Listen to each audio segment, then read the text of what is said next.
Mensagens do coração de Deus para o seu coração. Momentos com Jesus.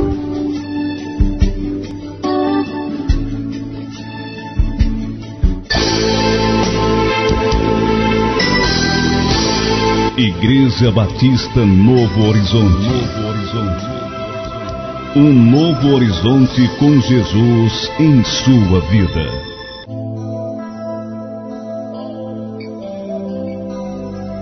Porque a palavra de Deus é viva e eficaz, e mais cortante do que qualquer espada de dois gumes, e penetra até o ponto de dividir alma e espírito, juntas e medulas, e é apta para discernir os pensamentos e propósitos do coração. Vamos ouvir agora a mensagem da Bíblia.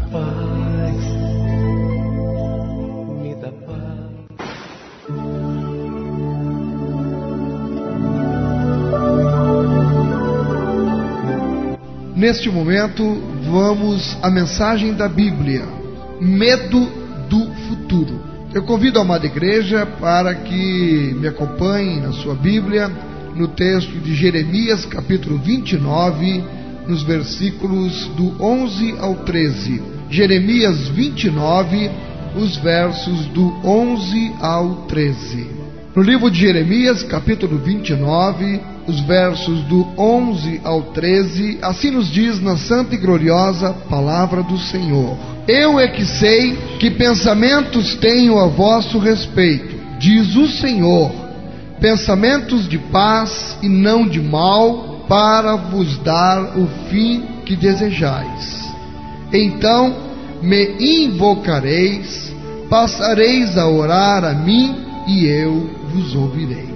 Buscar-me-eis e me achareis, quando me buscardes de todo o vosso coração. Louvado seja o nome do Senhor. Oremos. Pai amado, Pai querido, nós te somos imensamente gratos pela tua fidelidade para conosco, Senhor, pelo teu amor para com esta igreja, pelo teu amor para com todos nós, Senhor. Muito obrigado por esta vitória que o Senhor nos concedeu em termos a nossa emancipação, Senhor, e termos sido honrados perante o povo desta cidade, para a glória do teu santo nome.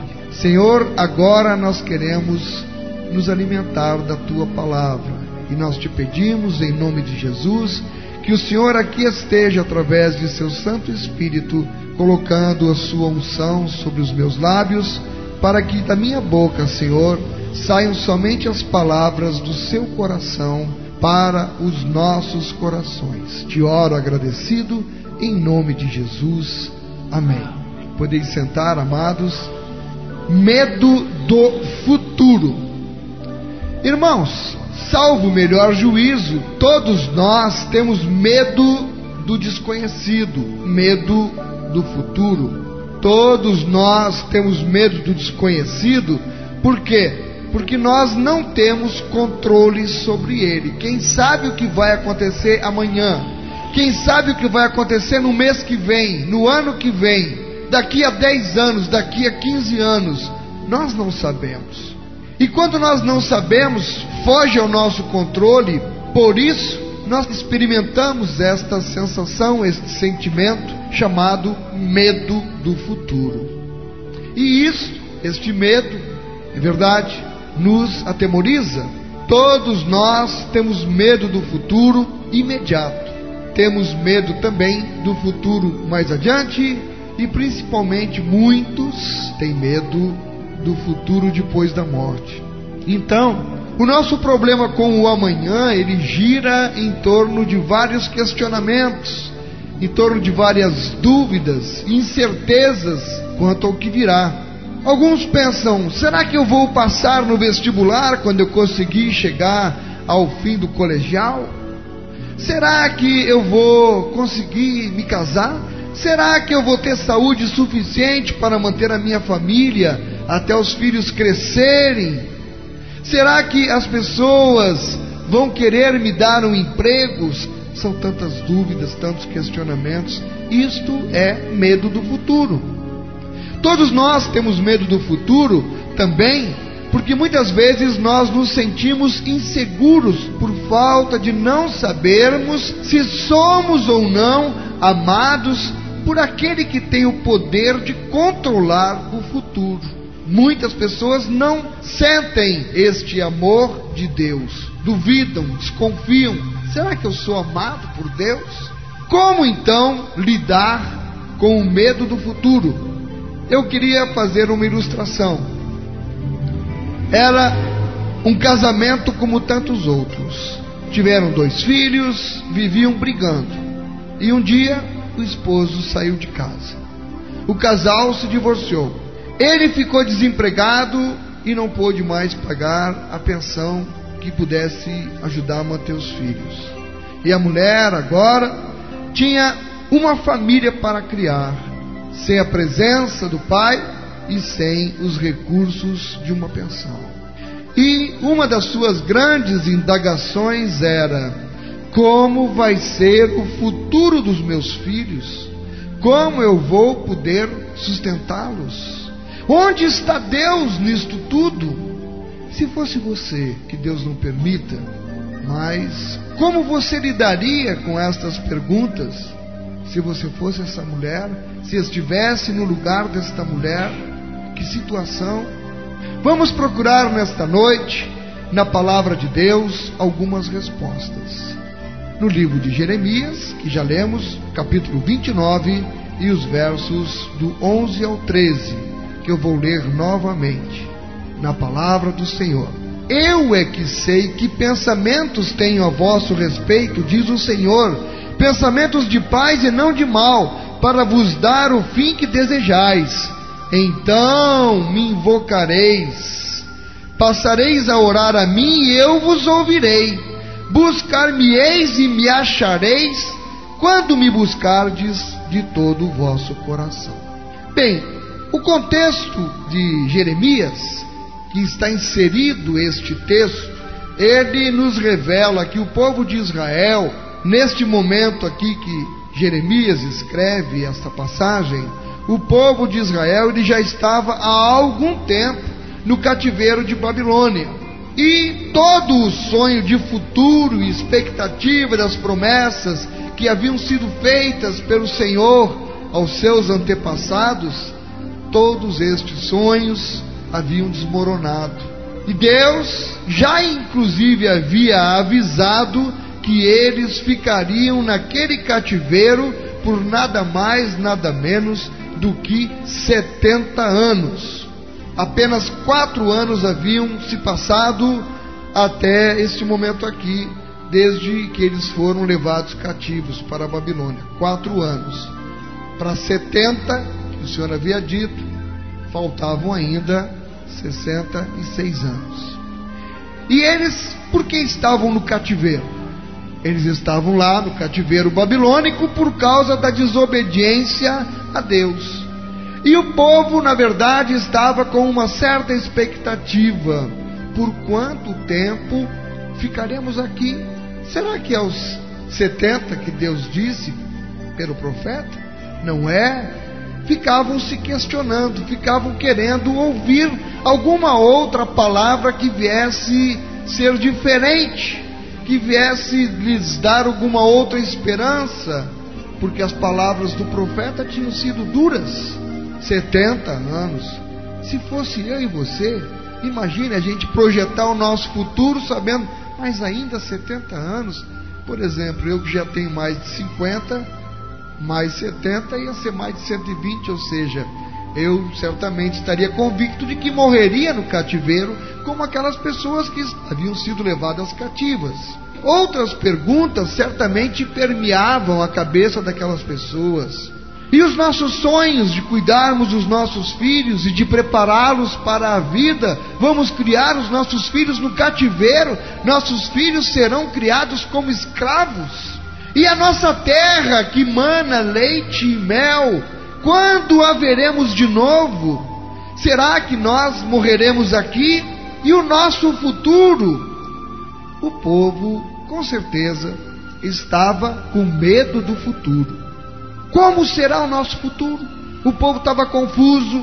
Quanto tempo ficaremos aqui neste cativeiro?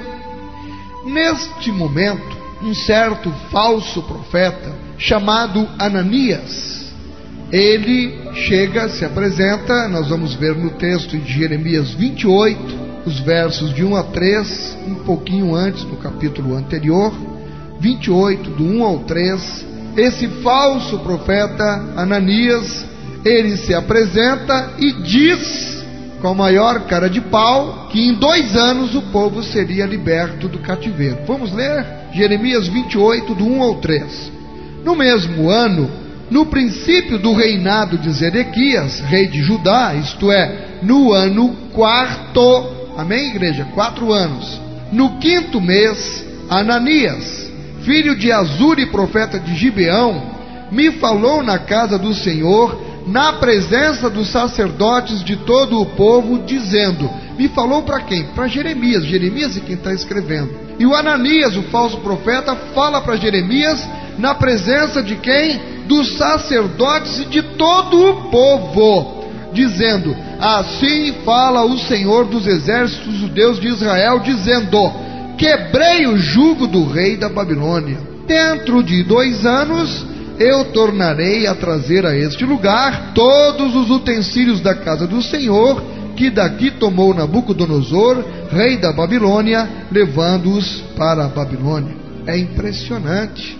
Quando nós estamos com medo, nós somos tentados a procurar e a ouvir, e principalmente nós somos tentados a receber qualquer coisa que soe boa aos nossos ouvidos, qualquer coisa que nos leve ao escape. Nós queremos ouvir as coisas boas, nós queremos ouvir só coisas que agradem aos nossos ouvidos. Você que me ouve agora, você não reage assim, será? Fale-me apenas coisas boas, eu não quero ouvir coisas ruins. São só 2 anos? Oh, glória a Deus, aleluia, 2 anos de cativeiro não é nada. Mas Jeremias havia dito que era 70 pela boca do Senhor. Irmãos, e por isso o povo estava tentado a ouvir o que não era de Deus. E é por isso que os falsos profetas tanto se proliferam em nosso meio até aos dias de hoje. As pessoas têm medo do futuro e só querem ouvir coisas boas, mas nem sempre Deus, naquele momento, tem coisas boas, porque Deus nos ama, por isso Ele quer nos tratar. De tanto amar o povo de Israel, Ele permitiu aquele cativeiro para exatamente tratá-los e principalmente levá-los ao arrependimento e à obediência a Deus. O povo estava sob o estresse do abandono e da dor da distância de Jerusalém. O povo estava solitário, e a dor, irmãos, ela traz solidão. E o povo estava longe do seu local de adoração, que era Jerusalém. O povo precisava de salvação naquela situação. Como então lidar com o medo do futuro? Então Deus responde através do profeta Jeremias, demonstrando que Ananias estava mentindo, nos versos 15 e 17 do capítulo 28 do livro de Jeremias. Disse Jeremias, o profeta, ao profeta Ananias: ouve agora, Ananias, o Senhor não te enviou, mas tu fizeste que este povo confiasse em mentiras. Pelo que assim diz o Senhor: eis que te lançarei de sobre a face da terra, morrerás este ano, porque pregaste rebeldia contra o Senhor. E no verso 17, ele diz que morreu, pois, o profeta Ananias no mesmo ano, no 7º mês. Lembro que ele tinha dito aqui que já fazia 5 meses. Então, como ele morreu no 7º, 2 meses depois, realmente, o falso profeta veio ao óbito. Então, apesar de estarem no cativeiro, apesar de ainda terem que lá permanecer, conforme o que Deus havia dito pelo profeta, até completarem-se 70 anos, Deus responde ao seu povo. Mas Em vez de simplesmente dizer ao povo que o futuro deles estava sombrio, pelo contrário, Deus traz um tremendo encorajamento. Vamos ver em Jeremias 29, do 4 ao 14. Assim diz o Senhor dos Exércitos, o Deus de Israel, a todos os exilados que eu deportei de Jerusalém para a Babilônia. Olha, que eu deportei, permissão do Senhor. Edificai casas e habitai nelas. Olha que palavra de consolo, de conforto, de estímulo. Edificai casas, habitai nelas, plantai pomares e comei o seu fruto. Tomai esposas e gerai filhos e filhas. Tomai esposas para vossos filhos e dai vossas filhas a maridos, para que tenham filhos e filhas. Multiplicai-vos aí e não vos diminuais.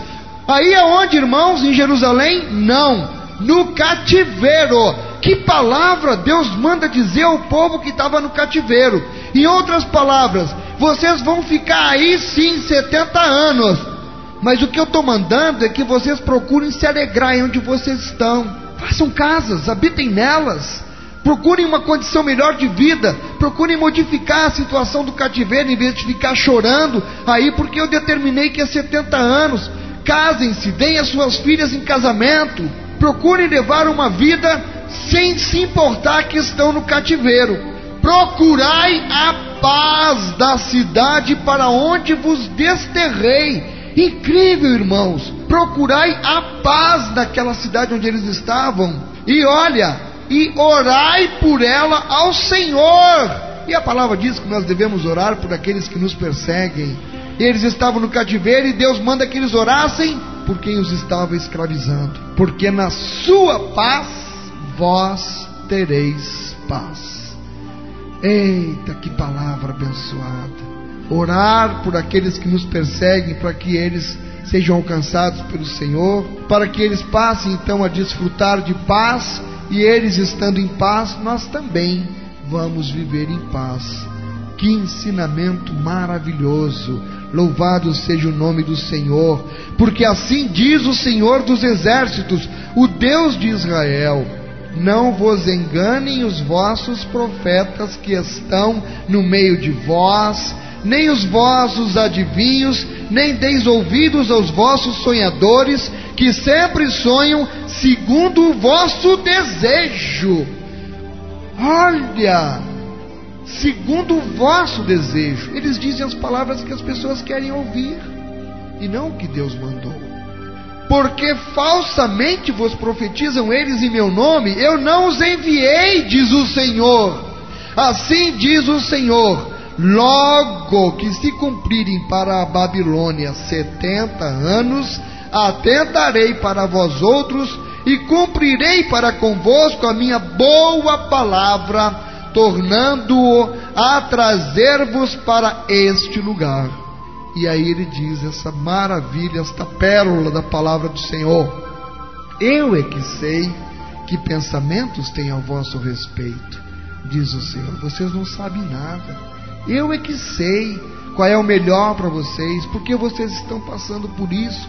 Eu é que sei que pensamentos tenho a vosso respeito. Queridos, Deus trafega em uma instância completamente diferente da nossa. Os pensamentos de Deus trafegam em outra instância, que a nossa mente humana jamais vai conseguir trafegar na mesma instância onde trafegam os pensamentos do Senhor. E ele diz: pensamentos de paz e não de mal, para vos dar o fim que desejais. Então me invocareis, passareis a orar a mim e eu vos ouvirei. Buscar-me-eis e me achareis, quando me buscardes de todo o vosso coração. Assim, à luz dessa passagem, nós podemos então, nesta noite, tirar alguns princípios que vão nos ajudar a lutar contra o medo do futuro. O amor de Deus, eu quero lhes dizer que o amor de Deus, ele é um antídoto do medo, algo que nos imuniza contra o medo. O amor de Deus, E o amor de Deus não é exatamente segurança ou paz. Entendamos, segurança, paz são resultados, são produtos do amor de Deus para conosco. Repetindo, o amor de Deus é o antídoto do medo. A segurança e a paz é a consequência, é o produto, vem junto, acompanha. Irmãos, a presença de Deus em nossas vidas é a nossa maior proteção contra aquilo que nós tememos. Portanto, quando estivermos lidando com o medo do futuro, nós precisamos lembrar que, primeiro, Deus é o Deus do nosso futuro. Jeremias 29:11: eu é que sei que pensamentos tenho a vosso respeito, diz o Senhor, pensamentos de paz e não de mal, para vos dar o fim que desejais.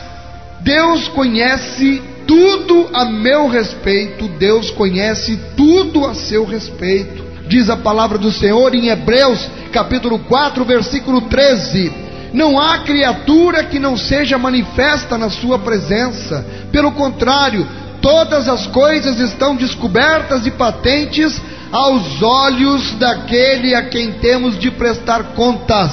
Irmãos, Deus sabe o que é que nos traz medo.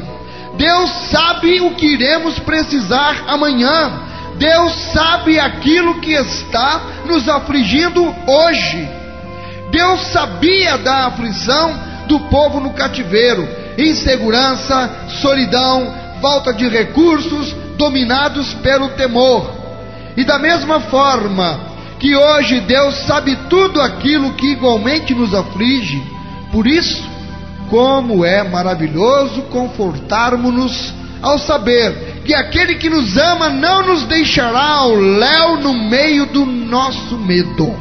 Assim, e exatamente porque Deus conhece tudo a nosso respeito, Deus também tem um plano para o nosso futuro.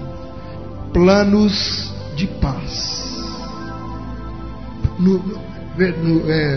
Perdoe-me, irmãos, era no capítulo 29 e o verso 7. O verso é o 7. Capítulo 29. Procurai a paz da cidade para onde vos desterrei, e orai por ela ao Senhor, porque na sua paz vós tereis paz. Estou vendo aqui, os planos do Senhor são planos de paz. E Ele diz: eu é que sei que pensamentos têm a vosso respeito, diz o Senhor. E o que Ele diz? Pensamentos de paz e não de mal, para vos dar o fim que desejais. Aleluia. Deus tem um plano para o meu futuro, um plano de paz, um plano de paz para o seu futuro também. Deus trouxe esperança no meio do caos da incerteza. Deus trouxe um plano, irmãos, apesar do contexto da vida daquele povo. Irmãos, o povo estava no cativeiro, já dissemos isso, por causa do quê? Da desobediência.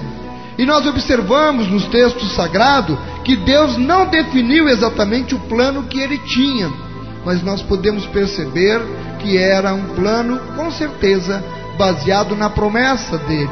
Um período determinado no cativeiro, 70 anos, e um plano baseado na promessa aos pais da nação, fazer de Israel uma grande nação. Deus havia prometido, e Deus iria cumprir, mas eles estavam lá por causa da desobediência, então tinha um preço a pagar. Mas Deus não iria voltar atrás e desistir do seu plano para com aquele povo. Toda vez que eu sentir medo do futuro, eu preciso me lembrar que os planos de Deus para a minha vida, eles incluem paz.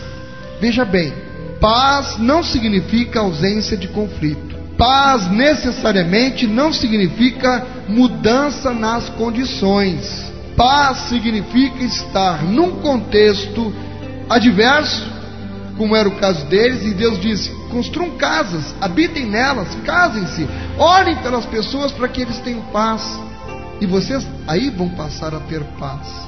Então, paz não significa ausência de conflito. Mesmo no meio do conflito, nós podemos ter paz. E esta é a verdadeira paz. A paz que excede todo o entendimento, que é a paz que Deus nos dá. Nós podemos estar num contexto de segurança por causa da presença daquele que tem este poder, Deus. Paz significa ter relacionamento com quem pode me proteger. Os planos de Deus incluem um futuro que me satisfaz. No verso 11, eu é que sei que pensamentos têm a vosso respeito, diz o Senhor, pensamentos de paz e não de mal, para vos dar o fim que desejais. Ah, meus queridos, um futuro de acordo com aquilo que Deus quer, um futuro moldado pela vontade de Deus, um futuro no qual as dores do presente, elas são instrumentos para moldar o nosso interior, para sermos pessoas capazes de experimentar aquilo que Deus tem para nós, de uma forma que nos realize a despeito das durezas da nossa vida. Um futuro que pode nos parecer tardio, mas é um futuro que hoje é alimentado pela esperança contida na palavra de Deus para mim e para você. Tiago, capítulo 1, os versos 2 e 3 diz: meus irmãos, tende por motivo de toda a alegria o passardes por várias provações, sabendo que a provação da vossa fé, uma vez confirmada, produz perseverança. E sobre este mesmo tema nós vamos ver um complemento em Romanos, capítulo 5, nos versos 3 e 4. E não somente isso, mas também nos gloriamos nas próprias tribulações, sabendo que a tribulação produz perseverança, a perseverança experiência, e a experiência esperança. É isso que o Senhor hoje está trazendo para mim e para você. Não medo do futuro, mas a esperança de um futuro de paz, porque esta é a vontade do Senhor para minha e para a sua vida. A esperança, que esperança? A esperança de que Deus ele vai intervir quando chegar no momento certo. Que momento é este? O tempo de Deus. Para Israel faltavam 66 anos, mas para nós, Deus é quem sabe qual é o momento. Nós não devemos temer o futuro. Você hoje está com medo do seu amanhã? Confie em Deus, confie na sua palavra. Você pode crer, querido, que Deus ele tem um plano de paz para a sua vida, um plano este que lhe dará satisfação. Deus, com seu amor, ele garante o nosso futuro de paz, porque ele diz: para vos dar o fim que desejais. Qual é o fim que nós desejamos? Paz. Este é o fim que nós desejamos. E ele diz: eu é que sei que pensamento eu tenho a vosso respeito, para vos dar o fim que desejais. Provérbios capítulo 3, versos 5 e 6. Confia no Senhor de todo o teu coração, e não te estribes no teu próprio entendimento. Reconhece-o em todos os teus caminhos, e ele endireitará as tuas veredas. Aleluia! Deus me dá a direção quando eu estou confuso. Ele diz que endireitará todas as minhas veredas, todos os caminhos que eu tiver que passar, os caminhos que estão tortos na minha e na sua vida, o Senhor está prometendo que endireitará. Basta que nós confiemos no Senhor. Irmãos, o medo do futuro, ele gera em nós não somente insegurança, mas principalmente confusão. E Deus promete neste texto nos dar direção.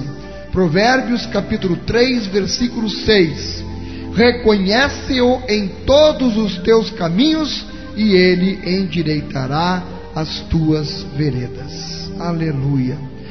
A questão então nesta altura é: onde eu busco ajuda quando estou confuso?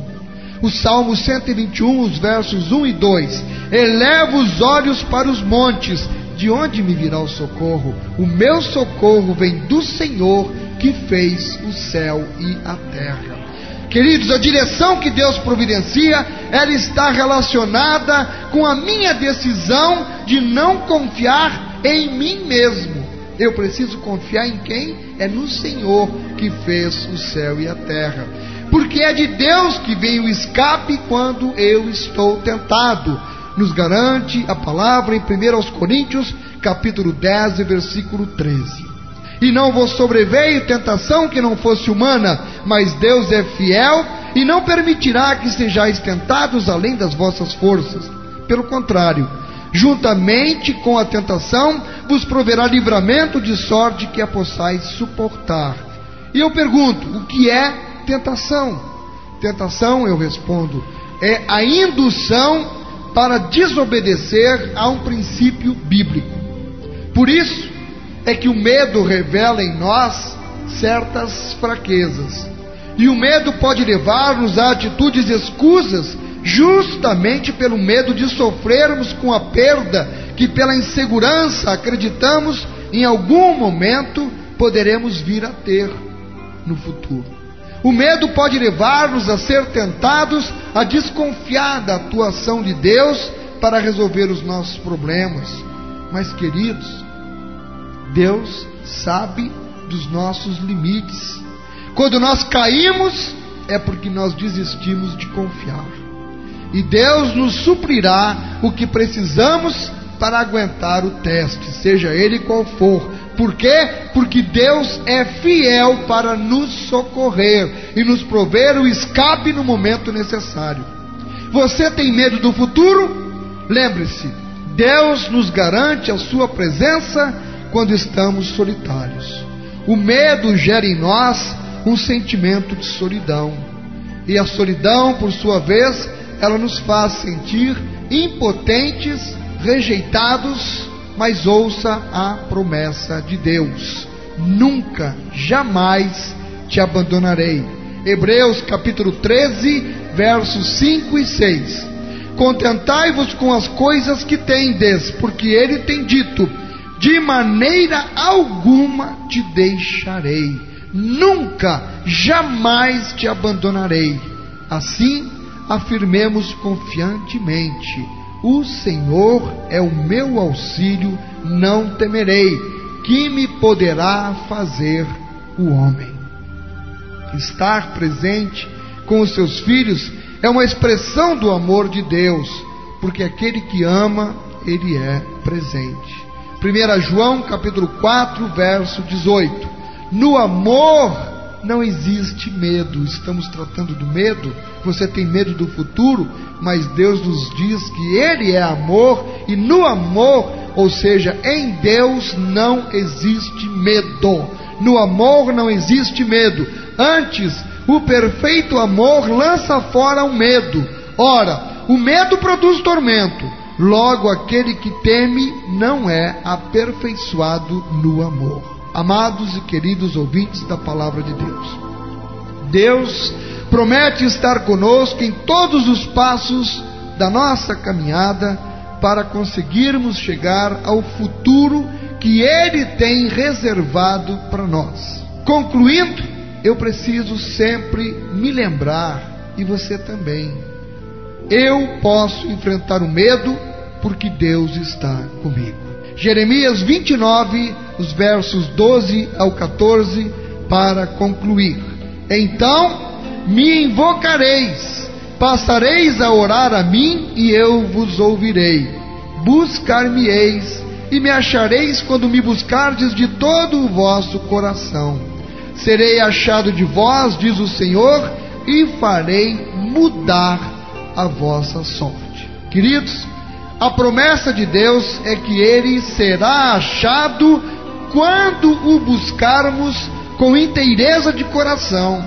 Porém, eu preciso lhe dizer que Deus será achado na proporção em que Ele for buscado. Todavia, amados, ao ser achado, Deus promete mudar a sorte do seu povo, ou seja, a nossa sorte. Mas note, algo fica bastante claro: a mudança ocorrerá, sim, porém, quando? no tempo do Senhor. Entrega teus caminhos ao Senhor, confia nele e o mais ele fará. Que Deus aplique esta palavra em nossos corações, em nome de Jesus. Amém. Igreja Batista Novo Horizonte. Um novo horizonte com Jesus em sua vida.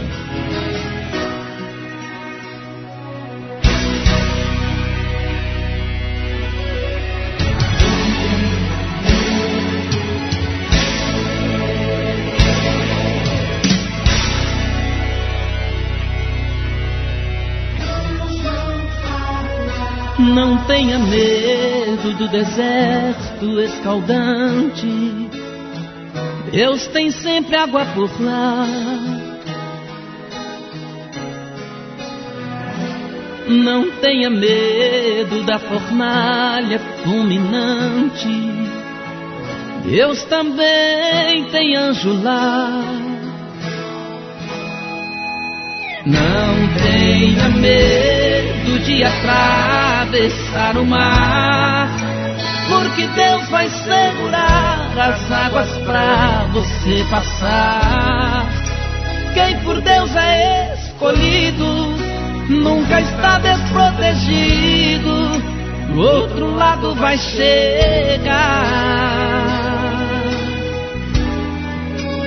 A providência de Deus onde você for, tem maná, tem água e pão, porque teu Deus é provedor. E você não está só, porque tem ao seu redor anjos fortes do Senhor. Não tenha medo, no deserto, mar ou na fornalha, você tem um Deus que não falha.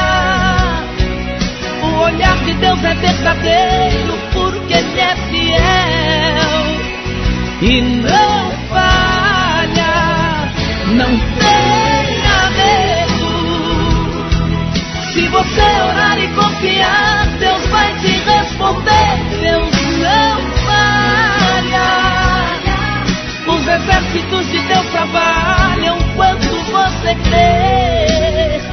Deus não falha. Deus não falha. Deus não falha.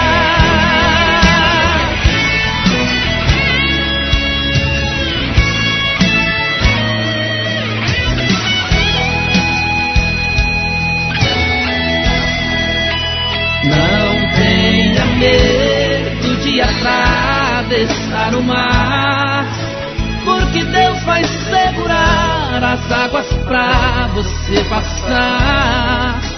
Quem por Deus é escolhido nunca está desprotegido, do outro lado vai chegar. A providência de Deus onde você for, tem maná, tem água e pão, porque teu Deus é provedor. E você não está só, porque tem ao seu redor anjos fortes do Senhor. Não tenha medo, no deserto, mar ou na fornalha, você tem um Deus que não falha. O olhar de Deus é verdadeiro, porque Ele é fiel e não falha. Não tenha medo, se você orar e confiar, Deus vai te responder. Deus não falha. Os exércitos de Deus trabalham quando você crê. Deus não falha. Deus não falha. Deus não falha. Deus não falha. Deus não falha. Deus não falha. Programa Momentos com Jesus.